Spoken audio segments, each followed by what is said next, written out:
Hello and welcome to 5 Minutes with Jesus. My name is Pastor Aquila and still on the subject of honor.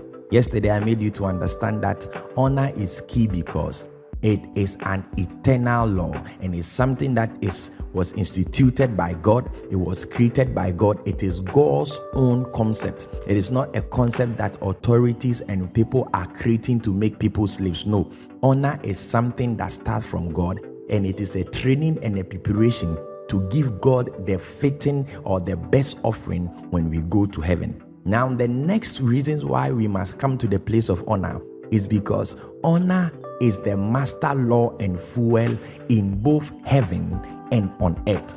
When it comes to heaven and earth, the fuel of relationships is honor. Without honor, there cannot be any fruitful relationship. And it is not just even with human beings. When you look at creatures, what God has created, like the water bodies, the trees, the food, the animals, and other things, whenever you dishonor any of these things, it will pay you back with dishonor.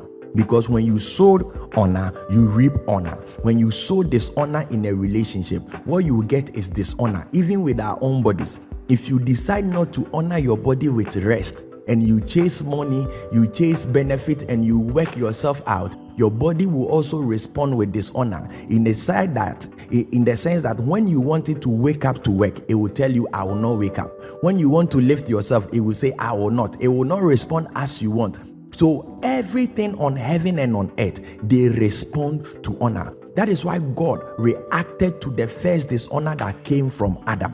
When Adam dishonored God by eating from the fruit in the middle of the garden, God instantly struck him, and he caused the creatures and everything to dishonor God, because before, God gave Adam dominion over the living things, and he said, I've given you dominion, rule over them. But as soon as he dishonored God and dishonored the plant in the middle, he says that you will toil before you eat. That means that the creatures are not going to respond to you as they should. So honor is a universal law. It is a universal fuel of relationship. There are some people, there were gods in your family, but as education and civilization was going on, no one was honoring the God, no one was giving it food and those sacrifices and other things. You realize that the spirit is no more in your family. Leaving a spirit or a god ajar without attending to it is a simple means to deliver yourself from it. You see that the god, that river, whatever spirit that it was, it left because nobody was there honoring that thing. So when you go to heaven, even with angels, you see that an angel came to Zechariah in the New Testament, that is John the Baptist's father. He was trying to challenge the angel, and the angel just shut his mouth and he said, you are not permitted to speak. So even with angels, honor matters. So if you don't know honor and you don't build yourself to the place of honor, you cannot have a pure and a fruitful relationship in heaven and on earth. That is how it works. God demands honor. I told you yesterday that when we go to heaven, the only befitting sacrifice, glory, honor, that is what we can sacrifice unto him.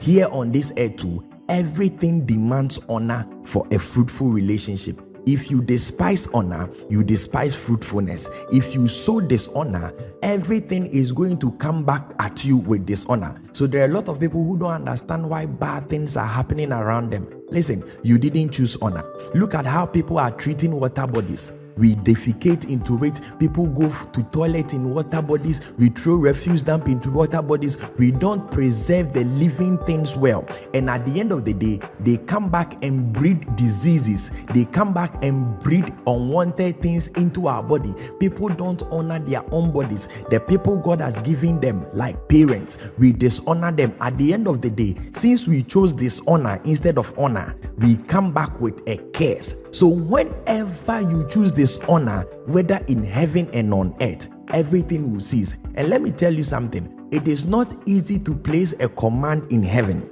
It is never easy to place a command in heaven. That is why the Bible could say that a man who does not honor his wife, when he prays, heaven will be shut to his prayers. It should tell you that It is not everything that you command here that goes. When Peter was able to see into the identity of Christ, he said that you are blessed. Because of this blessing, whatever you command on earth will be commanded in heaven. Whatever you loose on earth will be loosed in heaven. He got an easy access because of a knowledge, and Jesus felt honored. So he did what? He blessed him. If you want heaven and earth to respond well to you, choose honor. If you want heaven and earth to respond badly to you, choose dishonor. Because whenever dishonor is in display, all the things you are connected to and related to will work against you. But when you choose the master law, when you choose to obey the master law of honor, all things will work together for good, because you love God. If you love God, you love everything that you created. You love the animals, you love the waters, you love everything. You love human beings and all things around you, the natural resources and both human resources. And that will be a proof of your honor and love to God. And you see that all things will come back to you for good. Choose honor and everything will bring back honor to you. God bless you. See you tomorrow. Bye-bye.